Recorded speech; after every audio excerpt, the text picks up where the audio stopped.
Sucrose का हमने कल डायग्राम बनाया था, उसमें 1 यूनिट ग्लूकोज की होती है और 1 यूनिट होती है फ्रक्टोज की। तो सुक्रोज का केमिकल फॉर्मूला क्या होता है, C12H22O11 है, और ये क्या है, एक डाइसैकेराइड्स है। डाइसैकेराइड्स किन्हें कहेंगे, जो हाइड्रोलिसिस पर क्या दे, मोनोसैकेराइड्स, उनको हम डाइसैकेराइड्स कहते हैं। तो यहाँ ये 2 मोल बनाती है, एक ग्लूकोज का और एक फ्रक्टोज का, 2 यूनिट दे रही है यहाँ पर, और दोनों यूनिट कैसी है, डिफर। तो डाइसैकेराइड्स क्या होते हैं, या तो वो सेम या फिर डिफर मोनोसैकेराइड्स में जो कन्वर्ट हो जाए या दे। तो यहाँ पर देखिए, जब सुक्रोज का हम हाइड्रोलाइज कराते हैं एसिड की प्रेजेंस में, तो ये किस में कन्वर्ट होता है, ग्लूकोज में, और एक होता है ये फ्रक्टोज में। ग्लूकोज का केमिकल फॉर्मूला हो जाएगा C6H12O6, और ये डेक्सोरोटेटरी है, यानी प्लेन पोलराइज्ड लाइट जो होती है, PPL जो होती है, उसको क्या करता है, ये डेक्सोरोटेट करता है।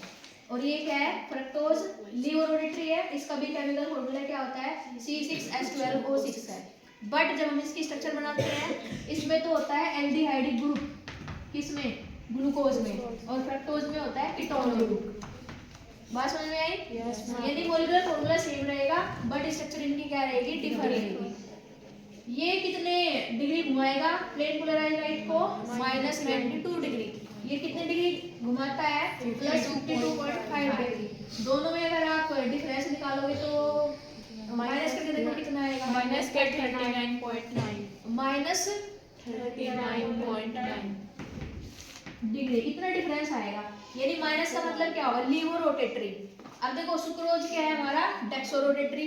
डेक्सो में हम प्लस का साइन लगाते हैं, लिवो में हम किसका लगाते हैं, माइनस का, क्योंकि क्लॉकवाइज और एंटी क्लॉकवाइज क्या करता है, ये एक दूसरे को रोटेट, ये मिक्सचर है ना, ये इसको क्या कर रहा है, क्लॉकवाइज इधर की डायरेक्शन में घुमा रहा है, 92.4 ऊपर में 92.44। चलो देखिए यहाँ पर, जब आप इनका डिफरेंस निकालोगे तो ये आएगा 39.9 डिग्री। तो जब ये ग्लूकोज इसको थोड़ा डेक्सोरोटेटरी यानी इस तरफ, और ये थोड़ा सा इस तरफ, यानी ये इसको इस तरफ इस डायरेक्शन में घुमा रहा है, और ये इसको भी इतनी डायरेक्शन में घुमा रहा है।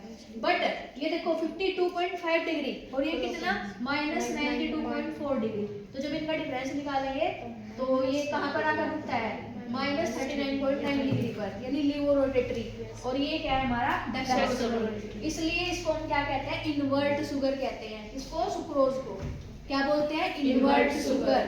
समझ में आया क्यों कहते हैं, क्योंकि हाइड्रोलाइसिस जब हम कराएंगे, मिक्सचर मिलेगा हमें ग्लूकोज फ्रक्टोज का, और प्लेन पोलराइज्ड लाइट को जब वो क्लॉकवाइज एंटी क्लॉकवाइज रोटेट करता है, तो रोटेशन कितना आता है, 39.9 डिग्री आता है, और इसका कितना है, +66.5 डिग्री है। ये डेक्सोरोटेटरी है, वो लिवोरोटेटरी है, इसलिए इसको हम क्या बोलेंगे, इन्वर्ट शुगर बोलेंगे। और सुक्रोज क्या होता है, डाइसैकेराइड होता है, और नॉन रिड्यूसिंग शुगर होती है ये, क्योंकि टॉलरेंट एजेंट है, फेलिंग सॉल्यूशन है या बेंडिक सॉल्यूशन है, उससे इसका रिडक्शन नहीं होता, यानी ये रिड्यूस नहीं होती है उससे, इसलिए इसको नॉन रिड्यूसिंग शुगर हम कहते हैं। समझ में बात आई? अब इसकी डेफिनेशन लिखेंगे, इन्वर्ट शुगर की डेफिनेशन क्या होती है, इस चीज को आपको उतारना है पहले, उसके बाद आपने डेफिनेशन लिखनी है। चलो।